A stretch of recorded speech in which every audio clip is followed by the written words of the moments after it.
చూద్దాం ముఖ్యాంశాలు. ముఖ్యమంత్రి పీఠం ఆయనదేనా? ఎగ్జిట్ పోల్ ఫలితాల్లో ఎవరి అంచనాల్లో వారు?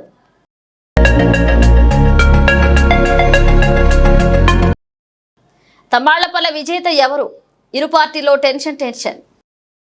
దేశవ్యాప్తంగా ఎంతో ప్రతిష్టాత్మకంగా ఉత్కంఠభరితంగా సాగిన సార్వత్రిక ఎన్నికల తంతు శనివారంతో ముగిసింది. 543 లోక్సభ స్థానాలతో పాటు ఆంధ్రప్రదేశ్, సిక్కిం, ఒడిశా, అరుణాచల్ ప్రదేశ్ రాష్ట్రాల శాసనసభ ఎన్నికలు జరిగాయి. ప్రతివ్యూహాలకు పదును పెట్టిన ప్రధాన రాజకీయ పార్టీలు కౌంటింగ్ పై దృష్టి సారించాయి.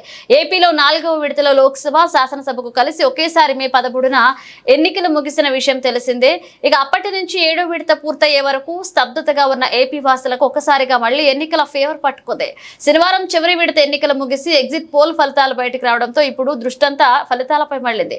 ఎక్కువ సంస్థలు చేసిన సర్వే ఫలితాలు టీడీపీ, జనసేన, బీజేపీ కూటమికి అనుకూలంగా ఉండగా మరికొన్ని వైసీపీకి ఆధిక్యం చూపాయి. దీంతో ఎవరికి వారు తృప్తి చెందుతున్నారు.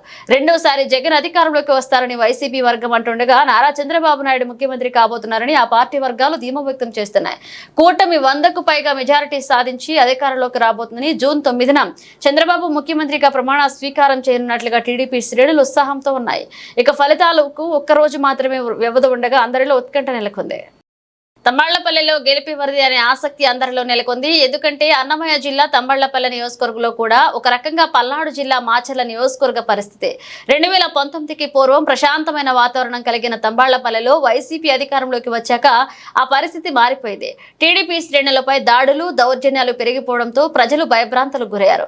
ఏకంగా Z+ కేటగిరీ భద్రత కలిగిన చంద్రబాబు నాయుడు, టీడీపీ జాతీయ ప్రధాన కార్యదర్శి నల్లారి కిషోర్ కుమార్ రెడ్డి వంటి నేతలపైనే దాడి చేసిన సంస్కృతికి చేరింది తంబాళ్లపల్లె. ఇలాంటి తరుణంలో ప్రజలు వైసీపీని సాగనంపాలనే సంకల్పంతో ఉన్నారు. తంబాళ్లపల్లెలో టీడీపీ క్యాడర్ బలంగా ఉన్నప్పటికీ నాయకత్వం లేమి కూడా అంతే బలంగా కనిపిస్తుంది. ఈ పరిణామాలను వైసీపీ సద్వినియోగం చేసుకున్నట్లుగా తెలుస్తుంది. దీనికి తోడు టీడీపీ అభ్యర్థి ఎన్నికల సమయంలో చేతులెత్తేశారు. వైసీపీతో చేసుకున్న ఒప్పందం ప్రకారమే ఇదంతా జరిగిందన్న వదంతులు వ్యాపించాయి. తంబాళ్లపల్లెలో టీడీపీ అభ్యర్థిని పంపిందే వైసీపీ వాళ్లనే పుకార్లు షికార్లు చేస్తున్నాయి. నియోజకవర్గంలోని చాలా పోలింగ్ కేంద్రాల్లో టీడీపీ ఏజెంట్లను పెట్టుకుపోవడం, 5 సంవత్సరాల ప్రజల్లో ఉండి సర్వస్వం వదిలేసేసుకుని పార్టీ కోసం పనిచేసిన నికార్సైన టీడీపీ క్యాడర్ను ఎన్నికల సమయంలో ఉపయోగించుకోకుండా పక్కన పెట్టడం, ప్రజల్లోకి వెళ్లి ఓట్లు అడగకపోవడం వంటి చర్యలన్నీ కోవర్ట్ అనే ఆరోపణలకు బలం చేకూర్చేలా ఉన్నట్లుగా టీడీపీలో చర్చ నడుస్తుంది.